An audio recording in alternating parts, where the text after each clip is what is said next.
In this review, we'll talk about the case of Bob Lazar. And Bob Lazar was a physicist that allegedly worked at Area 51 in Nevada.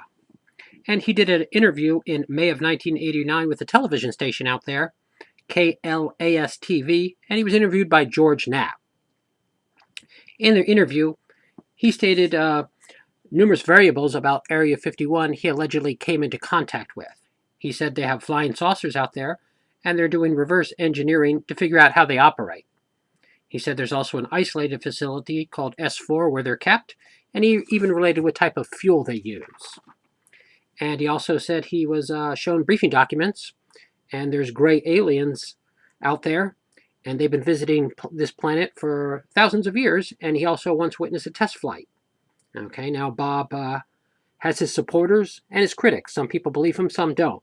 And he has stated his academic credentials have been erased, and so they're very difficult to trace to verify whether he attended the schools he is alleged to have attended. And he did work at Los Alamos lab, as his name appeared in a telephone directory out there. And here's a little more information about Bob as well as Area 51. And one moment, please. Let me get this there. And even in space, has allowed global intelligence to see and be aware of many things that the common civilian cannot even begin to imagine. The military recruits many talented civilians when special expertise is required. And propulsion systems expert Bob Lazar claims he was one of them. In this exclusive interview, he gives his detailed account of his employment with the Department of Naval Intelligence at the top-secret facility known as S4, where, according to Bob, he was hired to work on recovered alien spacecraft. S4 is located 125 miles north of Las Vegas and 15 miles south of Groom Lake. This now not-so-secret military base in Groom Lake, Nevada, is known as Area 51, or Dreamland, as insiders like to call it. Born in 1950. And that was just some information about Area 51 and Bob. And here's Bob and some additional parts of this particular interview. And one moment, please.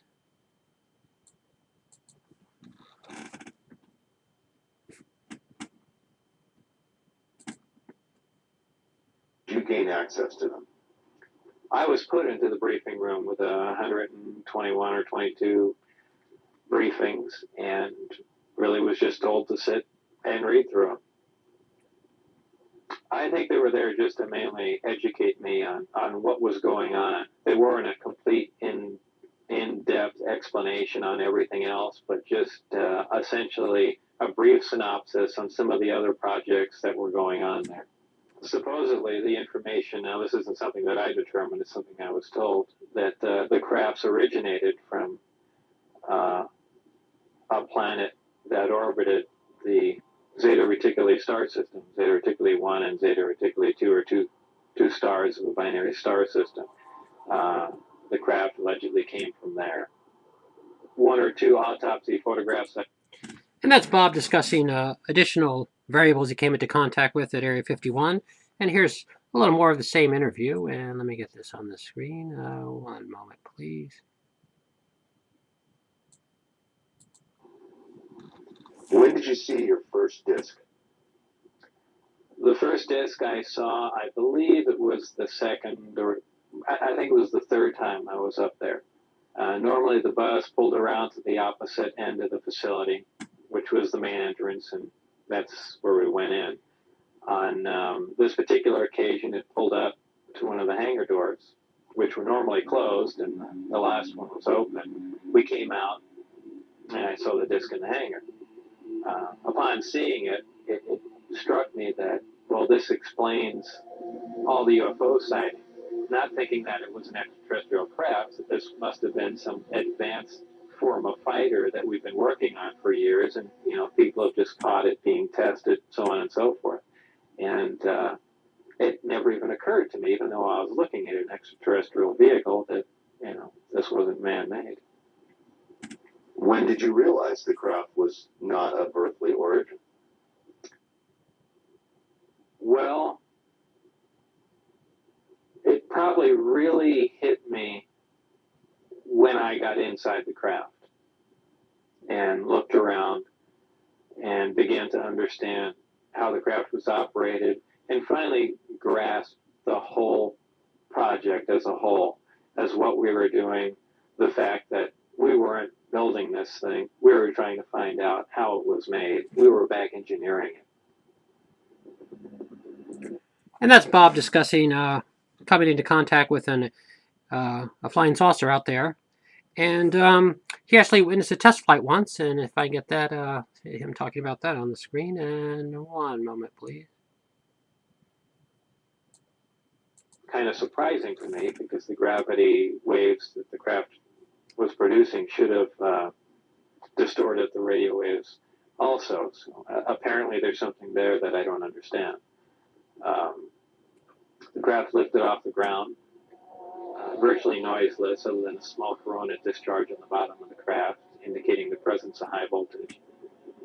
That dissipated at about 30 feet, and it stood there completely silently and moved over to the left, to the right, and sat back down. That was the entire test. However, that was an extremely impressive test. Maybe to someone that really knows little about science or anything, that wouldn't be a whole lot. But you have to realize this craft was about 52 feet in diameter. I don't know exactly how much it weighed, but it weighed a lot. And this was quite a scientific feat to lift something completely silently, under control, and perform a maneuver like that. And that's Bob discussing the test flight that he saw. And Bob disappeared from the media as well as the public for close to 20 years, and then George Knapp convinced him to do a brief comeback, and if I can get that on the screen there. And that's George Knapp on the right and Bob on the left. And he did an interview just recently in which he discussed everything he had in the past and stuff like that. And Bob has his supporters and his critics. Some people believe him, some don't. And let's see what else. And Bob has his own website, and I got that on the screen there, and I'll give you a brief synopsis on that. And there's the sport model UFO, the one he says he allegedly saw at Area 51 at S4.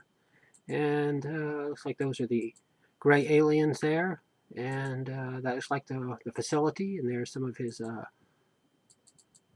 paperwork from there. And there's like a power source there, and there's how the gravitational fields work. And